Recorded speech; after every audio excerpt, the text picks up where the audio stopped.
ఇప్పటికైనా మారండి, నిజం తెలుసుకోండి, గిరిజన సంస్కృతి సాంప్రదాయాలు తెలుసుకోండి. మీ పూర్వీకులందరూ ఇది ఆచరించారు కాబట్టి ఇప్పుడు కూడా ప్రతి ఒక్క గ్రామం చివర ఏదో దేవత ఉంది, గ్రామ దేవతలు ఉన్నారు, శంకులు ఉన్నాయి, అన్నీ ఉన్నాయా లేదా?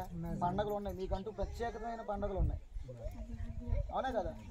అదే ఇప్పుడు పెద్ద అగ్రహారం నేను అమ్మవారి గుడికి వెళ్ళాను, కాళీమాత గుడి, అక్కడ మంచి శక్తి ఉంది, మంచి వైబ్రేషన్ వచ్చింది. అలాంటి గుళ్ళకి వెళ్ళి పూజ చేసుకుంటే చాలా మంచిది. రాబోయే రోజులు అక్కడ కూడా కాళీమాత విగ్రహం పెడతాం. మా కంఠంలో ఊపిరి ఉన్నంత వరకు ఈ దేశం కోసం, ధర్మం కోసం మంచి పనులు చేయడానికి గ్రామాలకు ఎవరైతే మాట్లాడారో వాళ్ళు మళ్ళీ వెనక్కి తీసుకున్నారు. నాకు ఇక్కడ ఏంటంటే నేను వచ్చి 24 గంటలు పనులు అన్నీ ఉంటాయి, మీకైనా నాకు ఉండవా?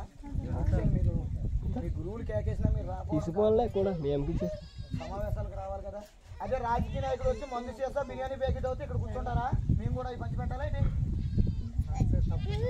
చెప్పండి. వాడు ఎక్కడో పార్టీ పెట్టి అక్కడికి రమ్మంటే వెళ్ళిపోతున్నారా? అవునా? ఈ దేశం కోసం, ధర్మం కోసం ఆలోచించొద్దా? రేపు పొద్దున మన తరాలు ఏంటి వాళ్ళ పరిస్థితి, ఏంటి పిల్లల పరిస్థితి? ముత్తాతలు నీకు ఇచ్చిన ధర్మాన్ని కానీ ఆ గిరిజన సంస్కృతులు కానీ ఇలా తెలియజేయరా? అవునా కదా? మీ దింసాట్లు కానీ ఇవన్నీ తెలియరా? మరి ఏం చేస్తారు?